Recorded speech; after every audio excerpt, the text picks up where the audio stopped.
1. Ficou melhor para quem, hein? Gols no primeiro tempo. Ficou ruim para os dois, mas melhor para o Fluminense, que está longe da parte de baixo da tabela, e o Atlético está brigando para não cair nesse momento do campeonato. É a quinta rodada apenas. Pablo fez 1-0 nessa jogada que vem da direita. Comecinho é o do Jonathan jogo. que cruza? É o Jonathan que cruza. E o Pablo faz 1-0. Comecinho da partida. Quer dizer, então, para o Fluminense, que jogou em casa, na sua opinião, ficou melhor? Pô, o Fluminense chega a 10 pontos, perde a chance de ser líder. Mas tem 10 pontos, eu acho menos ruim, eu acho ruim para os dois lados. Sim, sim. Mas o Fluminense não está brigando para não cair. O Fluminense eu acho o contrário, eu acho que foi ruim para o Fluminense. Jogando em casa, tinha a chance de, com a vitória, assumir a liderança do campeonato, pega um time que vem mal na competição, estava na zona do rebaixamento e conseguiu somar apenas 1 ponto, quando na verdade deveria somar 3. Eu acho que foi ruim para o Fluminense esse resultado. Foi bom para o Atlético, somou um pontinho fora. É o copo meio cheio, meio vazio, né? Só o Fluminense sai atrás e vai buscar o empate, enfim. Mas ainda no primeiro tempo, a gente não pode esquecer que no segundo tempo inteirinho, né? O Scarpa levanta essa bola na cabeça do Reginaldo. E ele ocupa um lugar ali na primeira trave, sem marcação, e a cabeçada dele é muito bonita. Assim, pode não ser plasticamente um grande gol, mas ele conseguir colocar a bola no canto oposto, na diagonal, estando na primeira trave, uma bola que quica, né, antes de chegar ao gol, tirando qualquer ação do goleiro, foi um gol legal do Reginaldo. É impressionante como o Atlético toma gol pelo alto. O Atlético tomando muito, desde a Libertadores. Né? E Thiago Heleno faz gol também pelo alto e eram os dois que faziam as torres da melhor defesa do campeonato ano passado. E o Wanderson, que hoje começou a partida e saiu machucado, como a gente viu, o Wanderson chegou a entrar no jogo contra a Universidade Católica no finalzinho para fazer 3 zagueiros e tomou gol pelo alto também, com 3 homens altos, justamente para evitar quando o Autuori ainda era o técnico. O Eduardo Batista assumiu e o time continua sofrendo gols pelo alto. Não é o caso do Flamengo, que sofre 50% dos gols de cabeça, mas é um problema que o Eduardo Batista precisa corrigir. O Atlético não tem não é para fazer essa campanha que está fazendo. O Atlético é para brigar a partir de 10º lugar, pensando ainda em chegar à zona de classificação para a Libertadores de novo. Claro que tem uma concentração na Libertadores que volta no começo de julho, mas justamente porque tem esse mês e 6 rodadas é que ele tem que estabilizar na classificação do Brasileiro. Por isso que eu acho ruim para os dois, mas eu acho muito ruim para o Atlético, que passa mais uma rodada brigando na parte que não lhe cabe na tabela. Juliano Lima, ao vivo. Começamos assim a analisar o jogo, meio constrangidos aqui com a lesão do Wanderson. Juliano, boa noite para você, companheiro. Tudo bem, Vilânia? Boa noite a todos que acompanham a rodada da Fox. Falamos da sala de entrevista coletiva, onde o técnico Abel Braga vai conceder a entrevista daqui a pouquinho. A gente vai acompanhar também a entrevista do Eduardo Batista pelo lado do Atlético Paranaense e o repórter Flávio Vinick da Zona Mista acompanhando a saída dos jogadores. A lesão que aconteceu por volta dos 29 minutos, né, da segunda etapa no Wanderson, um choque entre o Renato tentou uma bicicleta e acertou o rosto do Wanderson.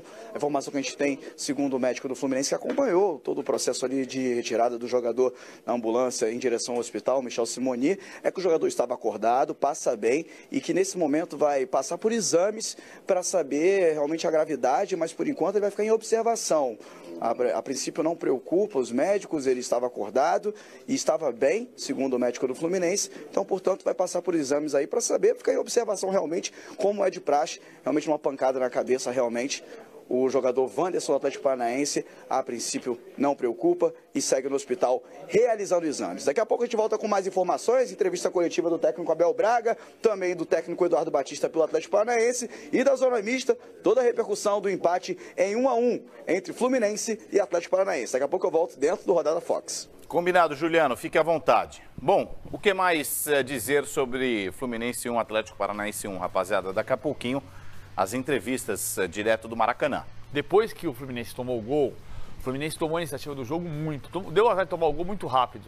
E aí tomou a iniciativa, o Fluminense tinha a bola, o Fluminense invertiu o lado da jogada, o Fluminense procurava as duas pontas, com o Scarpa pelo lado direito, com o Richarlison do lado esquerdo, com o Scarpa se movimentando muito, fazendo parceria com o Renato, que aparecia como meia direita, para tentar fazer a bola chegar até o Henrique Dourado, mas tinha dificuldade para se infiltrar. O Atlético esperou muito a partir dali, até tomar o gol. Só saiu para jogar de novo o Atlético Paranaense depois de sofrer o gol do Reginaldo, passe do Scarpa, bela, linda bola enfiada pelo Scarpa para a cabeçada do Reginaldo. O Reginaldo entrou no segundo tempo contra o Grêmio na Copa do Brasil semana passada e tomou conta da posição, né? O Nogueira hoje estava no banco de reservas. Me dá a impressão, Sormani, que aos poucos o Scarpa está voltando, né? Foram o quê? 3 meses parado, né? Muito tempo para um jogador de futebol que está ativo ali todos os dias, né? E ele já tinha encaixado um passe no último jogo, agora dá uma assistência. E fez uma jogada muito bonita ainda. No finalzinho do primeiro tempo, num contra-ataque, numa bola desperdiçada pelo Atlético no ataque, sai o contra-ataque do Fluminense, ele pela direita, ele corta pelo meio, ele chuta e o goleiro Santos faz uma excelente defesa, não daquelas cinematográficas. Então ele se adianta, a bola, claro, por se adiantar, ele fecha todo o ângulo, a bola acaba sobrando em cima dele. Mas a jogada do Scarpa foi muito bonita. Concordo com você, Villani, o Scarpa é um jogador diferenciado.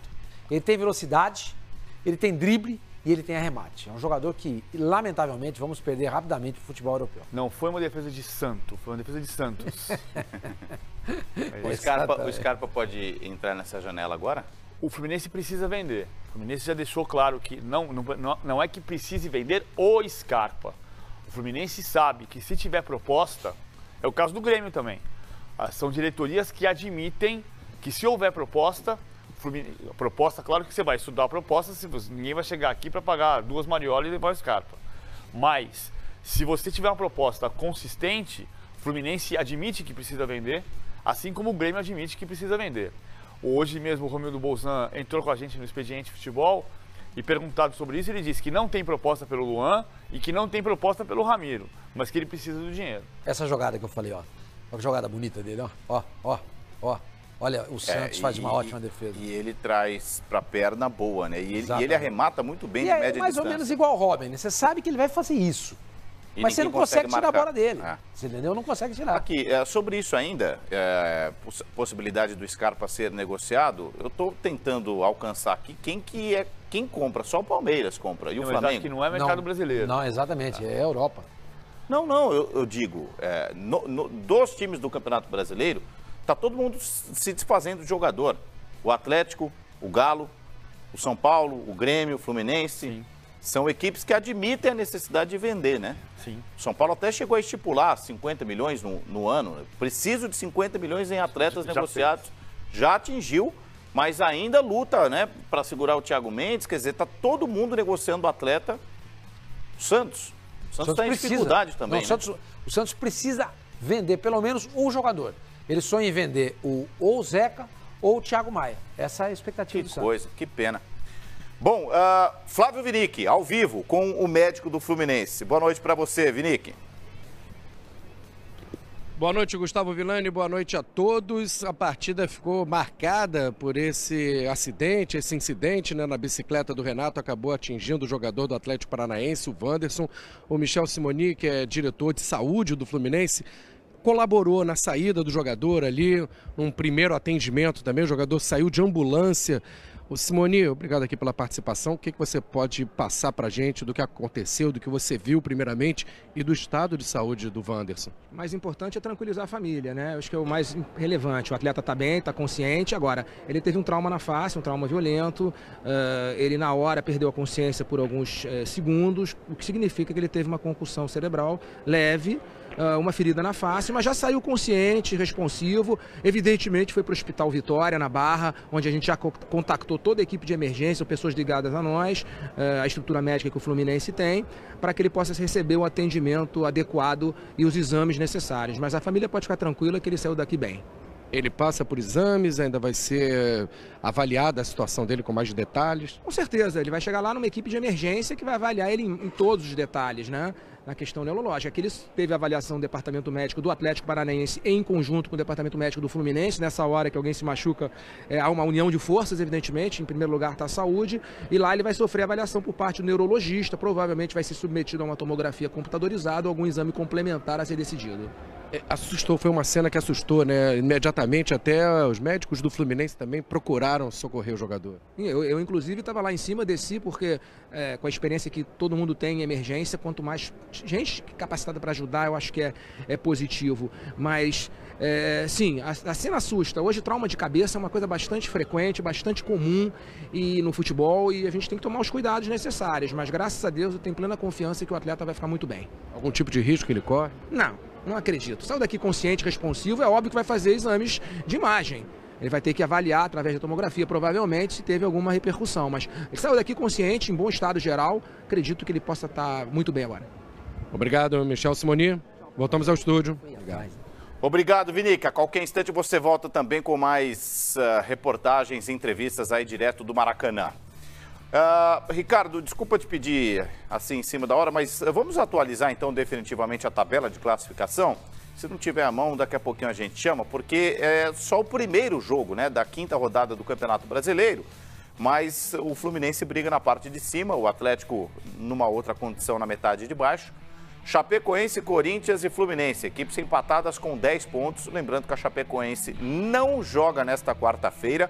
O jogo foi postergado para quinta devido ao mau tempo na cidade de Chapecó. Chapecoense Cruzeiro, portanto, nesta quinta. O Corinthians também joga amanhã contra o Vasco no Rio de Janeiro. O Grêmio é quarto colocado. O Grêmio nesta rodada pega... Chapecoense. A Chapecoense. Não, eu disse que era o Cruzeiro. De fato, é Chapecoense e Grêmio na próxima quinta-feira. O Coritiba é quinto colocado. A Ponte é sexta colocada. Botafogo, Cruzeiro, Bahia e São Paulo na metade de cima ainda. Vasco, Flamengo, Palmeiras, Avaí, Sport, Atlético Mineiro, antepenúltimo colocado Furacão, Vitória e o Atlético Goianiense na parte de baixo da tabela. Subiu uma posição, o Atlético Paranaense, mas vai fechar a rodada na zona de rebaixamento ainda. Não sai, né? Acho que é ruim. O Atlético Goianiense recebe a Ponte, o Vitória pega o São Paulo no Morumbi, o Galo recebe o Avaí. Aparentemente o Atlético, o Galo, é quem tem mais possibilidade de pontuar, né? Assim, aí a rodada para você tirar a sua própria conclusão. Avaí, Fluminense e Atlético Paranaense, placar final 1-1. Galo e Avaí nesta rodada ainda, Coritiba e Palmeiras, Santos e Botafogo, Vasco e Corinthians. Na outra parte da tabela, Sport e Flamengo, São Paulo e Vitória, Atlético Goianiense e Ponte Preta, Chapecoense e Grêmio, quinta-feira, repito, Bahia e Cruzeiro, ainda nesta rodada do Campeonato Brasileiro. Será que o Abel vem cuspindo marimbondo para a entrevista ou de boa? Eu acho que ele vem de boa porque o time não jogou mal. Então é isso que eu ia falar. Concordo. Não jogou mal. Quer dizer, empatou em casa e não jogou mal. É para jogar e ganhar o jogo. Acontece, né? Mas o time buscou, teve iniciativa, teve chance de gol, enfim, vamos ver já o... Essa é a diferença. Perdão, fala, senhor Mane, fala. Essa é a diferença do futebol para os outros esportes. Nos outros esportes, quando você joga bem, você é superior ao adversário, você ganha. Tá? Mesmo sendo inferior. Você tem que jogar bem. Um jogo de tênis, um adversário inferior, o Nadal perde, o Federer perde, o Djokovic perde. Pela gente inferior a ele, é zebra, claro que é. Mas alguém jogou mais do que ele para poder ganhar, senão não tem jeito. No futebol, você pode às vezes jogar bem, o adversário só se defende, bico para lá, bico para cá, bola na arquibancada, etc e tal, e ganha o jogo numa bola parada. Essa é a grande diferença do futebol. Por isso que o PVC falou e com razão. O Fluminense não jogou mal. Foi o futebol do Fluminense, principalmente no primeiro tempo, foi um futebol muito vistoso, de correria, de troca de passe, rapidez, aquela jogada do Scarpa, por exemplo. Acontece. Mas eu respondendo também a pergunta, né? Eu acho que ele não vem cuspindo marimbondo, não. Bem de boa. Bem de boa. Daqui a pouquinho a gente tenta ouvir personagens e o técnico Eduardo Batista também do lado do Atlético Paranaense. Fluminense 1, Atlético Paranaense também. O Ricardo, desculpa, você me passou uma orientação aqui e eu fiquei... o Sornosa, ele sugeriu uma pauta. O Fluminense caiu demais sem o Sornosa? Ele perde muito sem o Sornosa, perdeu muito sem o Scarpa durante os 3 meses. O azar foi que quando recuperou o Scarpa, perdeu o Sornosa. Mas ainda assim, se você pegar o Sornosa, teve momentos... O Sornosa foi contra o Atlético e ainda jogou, né? Os resultados diminuíram depois da saída do Sornosa. Mas eu acho que a presença do Scarpa crescendo de produção vai repor isso. Hoje quem não jogou uma grande partida ainda e que precisa virar mais armador, menos volante, para suprir a ausência do Sornosa, é o Wendel. O Wendel foi mais tímido. O Wendel tem um potencial, e o Abel acredita muito nesse potencial, para ser um dos caras que compartilhem com o Scarpa a capacidade de organizar o time e de suprir a ausência do Sornosa. Hoje também faltou o Orejuela, o Luiz Fernando jogou como primeiro volante em função da convocação do Orejuela para a seleção do Equador. Voltamos ao Maracanã. Vai começar a entrevista do técnico